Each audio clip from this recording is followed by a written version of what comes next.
Hey guys, I'm gonna show you how I sculpt a foot out of polymer clay. I start my foot with a long oval shape and press one of the sides to make a skinnier, to make more skinnier than the other side, making a very basic foot shape here.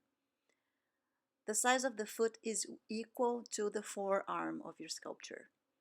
Now I divide this basic shape in three equal parts. Over the line on the skinny side, I divide around 2/6 for the big toe, and then the part left I mark half, and then half of the half.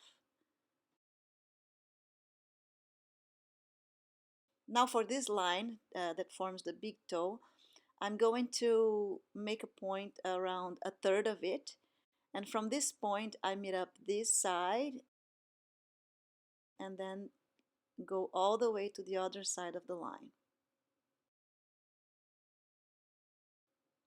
And then this part here, you can just erase it.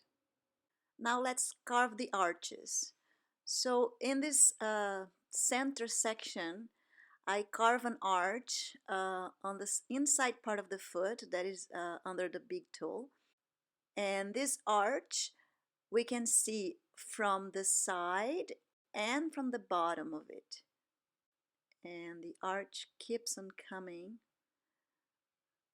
to the bottom as well, deeper in the inside part than the outside part.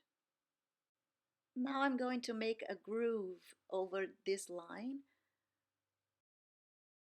and we can also cut the toe shape following this line.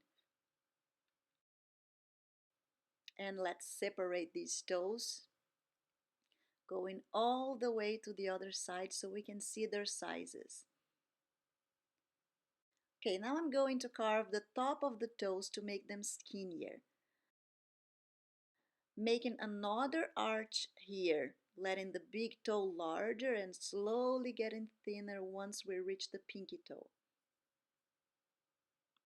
And now we can carve this part over these three toes, making it skinnier. Because our foot is not flat here. It's kind of a triangular shape, and the taller part is closer to the big toe, and then gets skinnier to the both sides. Make sure to look at a reference to reach better results. It's always good. Now I'm going to carve one more arch, bringing the heel inside. So right here, because the big toe is the inside part of the foot. Okay, now we have a pretty good basic shape, and let's make those cuts rounded. And you can use your tool or your finger, it doesn't matter. There's also a small arch in the outside part of the bottom of the foot, but it's way less than the inside part, so I don't really carve it, I just shape it with my fingers. Okay, now that I see a better foot shape here, I'm going to work on carving the toe shape. So the toes goes a bit up before coming down, like the image that I'm showing on the top. So I carve under the toe and then also on the top. I gently carve down the beginning of the toe and let it go up. And I also carve the edges here to don't let these toes flat. And now from the front to the toe, I carve to the back, letting the tip skinnier with this bump on the center. Now I keep on carving just to clean up a bit, trim those edges and make sure that the toe also gets skinnier when it reaches the foot. So we can open here between the toes. Once I like the shape, I make it all rounded with my tool. Now I'm going to do the same thing in all the other toes, giving the right shape, and it's always good to look at a reference because feet can be very different from each other. Now that we got the toes shaped, we can fix everything because polymer is a soft clay and it loses a bit of the shape while we hold. So fix the arches and make sure everything looks good like your reference. Now with a rounded tool, I'm going to press the tip of each toe a bit, making the space for the nails. With my dentist tool, I will press the two sides of the nails down and slowly I roll it into an arch. And when we do that, the back of the nail also gets marked out. And the last, I mark the front of the nail, also trying to keep an arch here.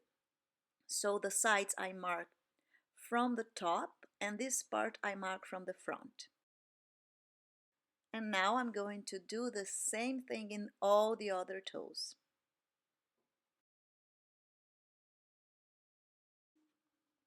We can mark some wrinkles here in all the toes. And let's make between the toes a bit deeper and keep marking it down to show the tendons mark. Now let's mark the bones. So this is very important. The inside bone is higher than the outside bone. Around the bones we can carve quite a bit, and this carving will also help to build the Achilles tendon and finish the foot shape. So it's really important to give a good carve here. Now we just need to mark the volumes to the bottom of the foot, some wrinkles.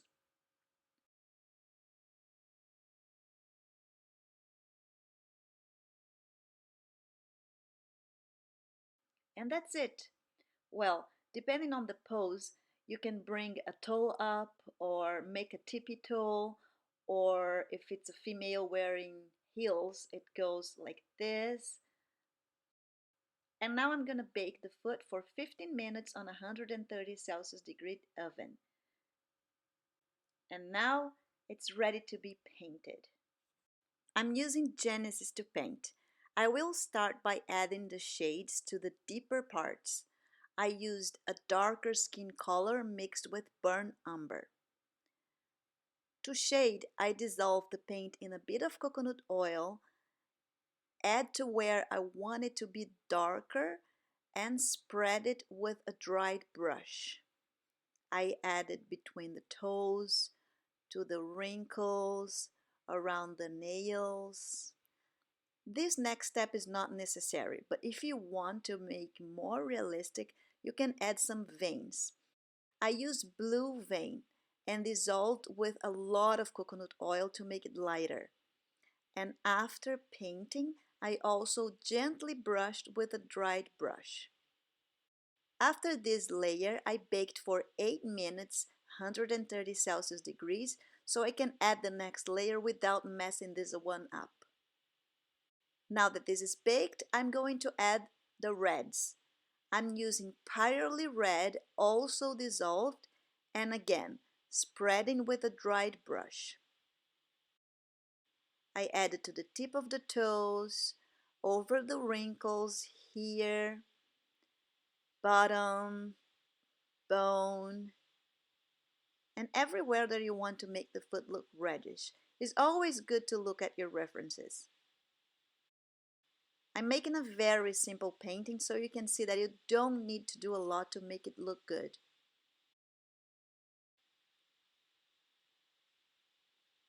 Now I'm going to paint the nails with a pinky purplish color. I wanted a bit darker than I plan to have it for the final result. And after the nails painted, I'm going to add some light beige to make a half moon in each toe. And if you want to get even fancier, add more red around the moon.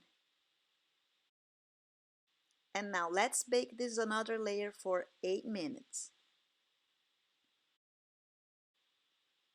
Now this is the last step.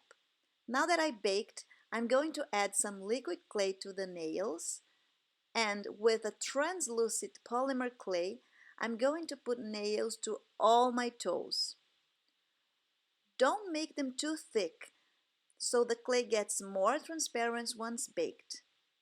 And we can smooth it out with brush dipped in coconut oil. Bake the nails for 10 minutes. Once the nail is baked, and if you need, give it a bit of sanding to make it more smooth after it is baked, you can. And also, you can add some gloss. So this is just a very short class. If you want to watch the full class and all my other classes, you can join me on my online school on Patreon on the address below. Thanks everyone for watching. I hope you enjoyed it. Bye bye.